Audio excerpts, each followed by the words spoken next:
আমার কাছে তো মনে হয় যে নিজের মতো করে ভালোবেসে যাওয়া উচিত।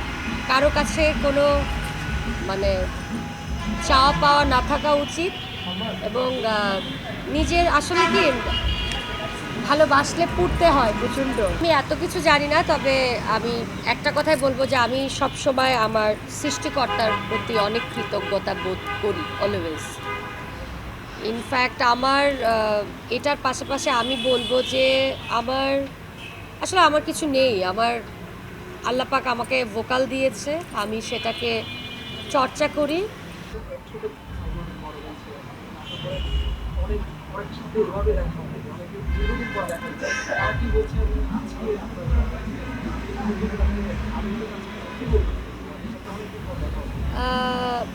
আসলে এটা যদি এক কথায় বলতে হয় যে ঘরের ছেলেমেয়েরা অনেক বছর পরে যখন পরিবারের সাথে মিট করে যেমনটা লাগে ঠিক তেমনটা লাগছে।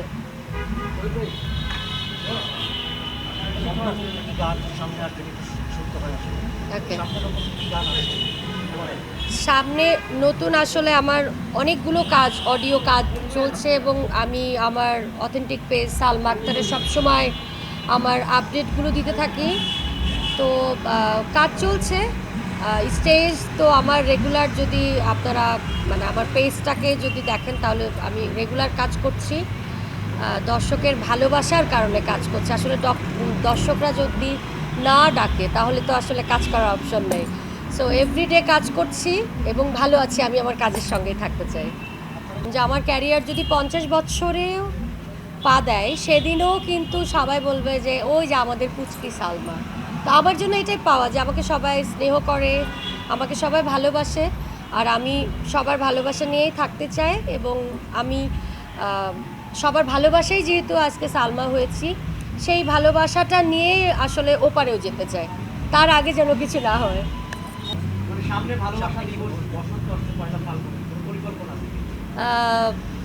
গান নিয়ে অনেক পরিকল্পনা আছে, আর আমি চাই যে আমার কাছের যত মানুষজন আছে, সাংবাদিক ভাইয়েরা আছে, আমার মিডিয়ার সকল বন্ধু বান্ধব থেকে শুরু করে বড় ভাই থেকে শুরু করে সবাই যারা আছে সবাই ভালোবাসাময় নিয়ে জীবনযাপন করুক, এটা আমার চাওয়া।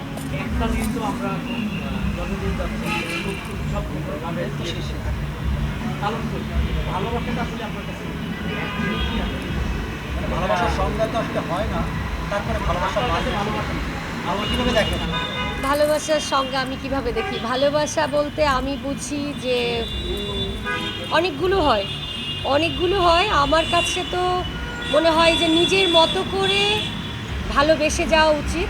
কারো কাছে কোনো মানে চাওয়া পাওয়া না থাকা উচিত এবং নিজের আসলে কি ভালোবাসলে পুড়তে হয় প্রচণ্ড। তো আমার কাছে মনে হয় যে একজন মানুষ সবার আগে নিজেকে ভালোবাসা উচিত, আর সেই মানুষটা যদি অন্য কাউকে ভালোবাসে তাহলে তার অনেক যত্ন নেওয়া উচিত। বাছাইকৃত লাল সরিষার দানা থেকে অত্যাধুনিক কোল্ড প্রেস মেশিনে তৈরি হয় প্রাণ সরিষার তেল, আসল ঝাঁঝে আসল স্বাদে।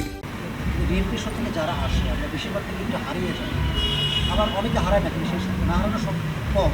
এর মধ্যে আপনার চেয়ে অন্যতম এই যে লাগ বলেন বা সেটা সেকেন্ডের চেষ্টা। আমি এত কিছু জানি না, তবে আমি একটা কথাই বলবো যে আমি সবসময় আমার সৃষ্টিকর্তার প্রতি অনেক কৃতজ্ঞতা বোধ করি অলওয়েজ। ইনফ্যাক্ট আমার এটার পাশাপাশি আমি বলবো যে আসলে আমার কিছু নেই। আমার আল্লাহ পাক আমাকে ভোকাল দিয়েছে, আমি সেটাকে চর্চা করি। আর পাশাপাশি বলবো যে আমার একটা অনেক বড় পরিবার পেয়েছি, সেটা হচ্ছে আমার দর্শক শ্রোতা এবং আপনারা সবাই।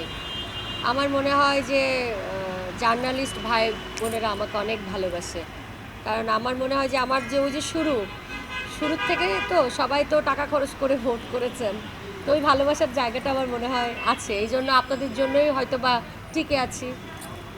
আজকে বানিয়ে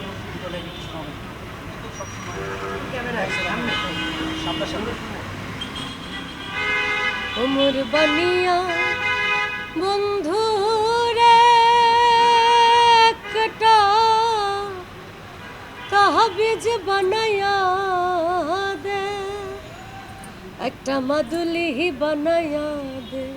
ওহরে মোহরে আগিয়াছে বিয়ার স্বামী সহপনে আইসে, ওহরে মোহরে আগিয়াছে বিয়ার স্বামী সহপনে আইসে।